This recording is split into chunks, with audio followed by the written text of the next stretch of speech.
I love being a part of this work because it reminds me not only of my roots in this, but it reminds me of why we prioritize doing this work, which is to remember that this is something that really came by all of us, for all of us who could not access the system. And so we had to figure out what to do. I didn't even really know that transformative justice existed as a concept until 2005. And for me, transformative justice is really rooted in 4 things: healing, justice, and harm reduction.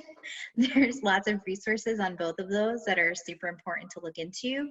And then the third pillar is restorative justice. And restorative justice has kind of like 3 phases, the way that I think about it. There's sort of 1.0, restoring of harm from colonization. And then throughout like the 70s and 80s, restorative justice got co-opted. And so I call that restorative justice 2.0. And now we have like restorative justice courts, and it got really aligned with the state. And now we also have a restorative justice 3.0, and 3.0 and 1.0 are the same. It's Indigenous, BIPOC practitioners and healers who are interested in not only figuring out how to repair harm between people, but also how to repair systemic harm that's the result of colonization and imperialism. So 1.0 and 3.0 are really part of what's underneath transformative justice. And 2.0 is this, it's a shame, it's a really sad thing that it got taken over by the state, but it's also really helpful because while so many of you are based inside social services and nonprofits, you're actually not able to practice transformative justice. And so part of the reason why transformative justice sounds so and feels so uncomfortable to you is because it isn't actually fully applicable in nonprofits, because it has to happen outside the state. If you're using TJ, transformative justice, and it's aligning with the state, what you're really doing is restorative justice, which is RJ. And so I would encourage us to just keep using RJ as much as we can, and remember that the values of transformative justice can be used in your nonprofit settings, but we shouldn't allow the co-optation of transformative justice in nonprofit settings.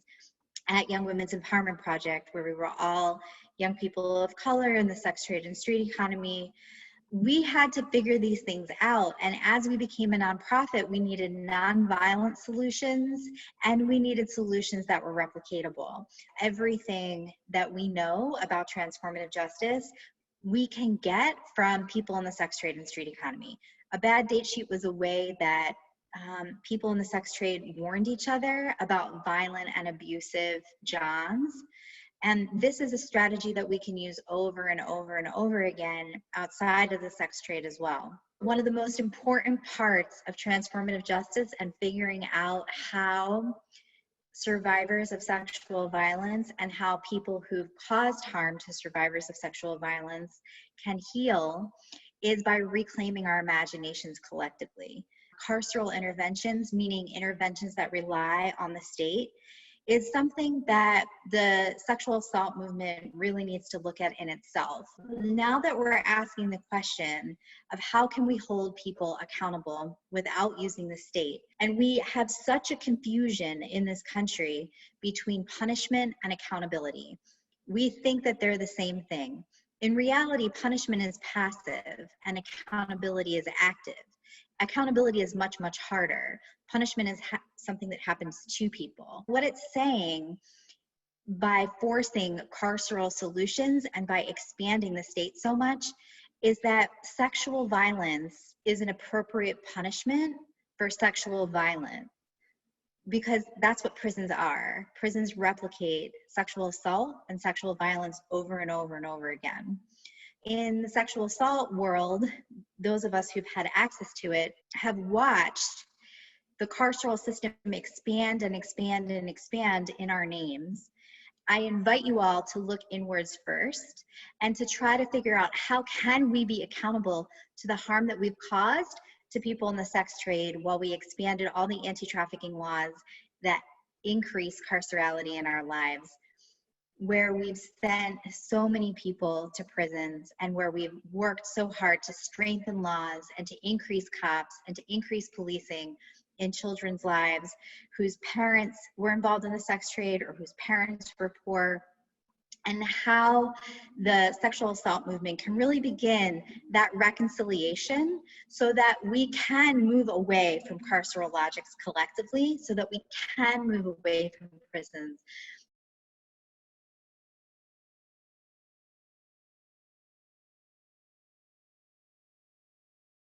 We've been saying, what about the rapist? Since we were saying, what about alternative solutions? Like, it gets asked as though it's brand new and provocative when actually it's the root of our work.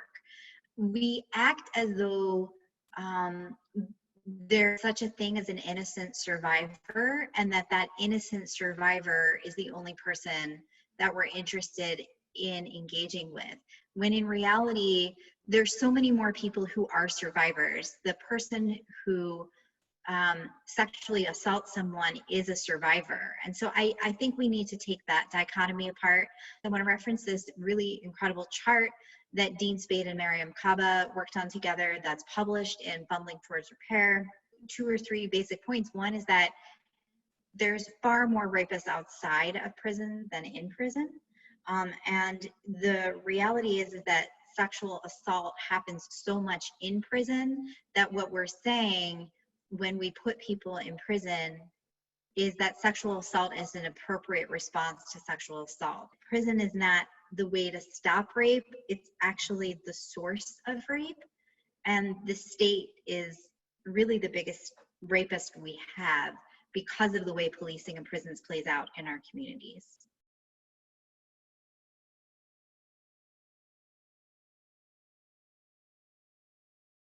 Back in the day, we were not paid to do this work.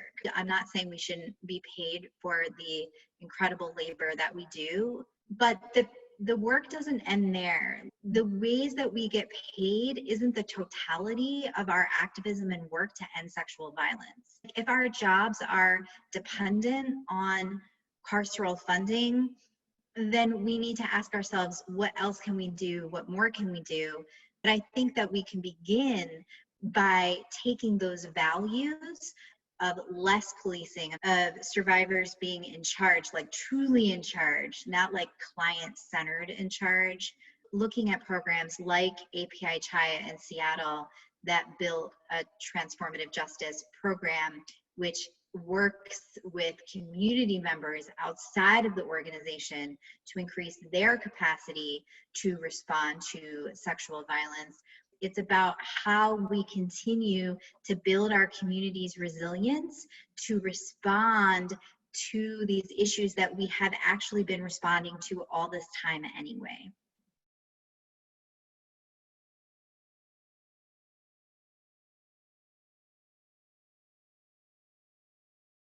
I truly believe that the root of community accountability and transformative justice is actually love, because so many of the people who've caused harm, at least I know for speaking for myself personally, and because we know what the statistics and data says about the people who actually do hurt us, are people who we loved at some point. And because we love them, we are in a double bind around how to hold them accountable without using the state. And these practices didn't originate in activist community. They originated from BIPOC communities, from sex workers, from trans people, from people who were street-based, from people who were drug users, who were being harmed by the people in their world. And I think that the more we infuse love and imagination into our work, the more we will build our community's resilience and capacity to respond and transform harm. I see it as kind of being broken up into 3 categories. One is to figure out how to respond to harm outside of the state and social services. The other is to build our community's capacity to respond to and transform violence that happens.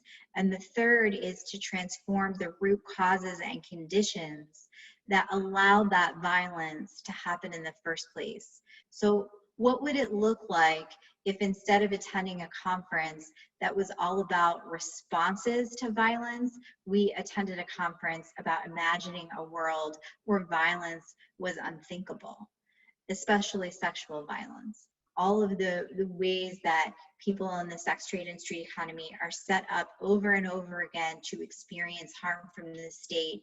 And then we come in with these solutions that are even more carceral instead of coming up with solutions like, I don't know, housing access.